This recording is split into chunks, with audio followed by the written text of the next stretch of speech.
इचलकरंजी जवळ कबनूरमध्ये देवस्थान जमिनीवर होत असलेलं अतिक्रमण त्वरित हटवण्याची मागणी विश्व हिंदू परिषद आणि बजरंग दलानं केली आहे। शिष्टमंडळानं या मागणीसाठी अप्पर तहसीलदार महेश खिलारी यांची भेट घेऊन चर्चा केली।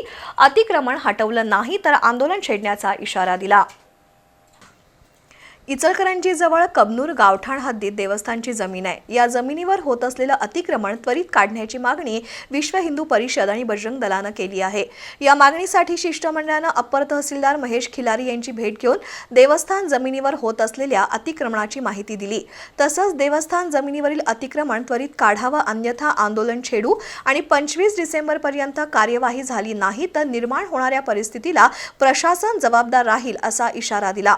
शिष्टमंडळात बाळासाहेब ओझा, सुजित कांबळे, मधुसूदन भोई, अमित कुंभार, सर्जेराव कुंभार, अमोल शिरगुप्पे, विशाल माळी, रविकिरण हुक्केरी, मुकेश चोथे, मुकुंदराज उरुणकर यांच्यासह विश्व हिंदू परिषद, बजरंग दलाचे पदाधिकारी, कार्यकर्त्यांचा समावेश होता।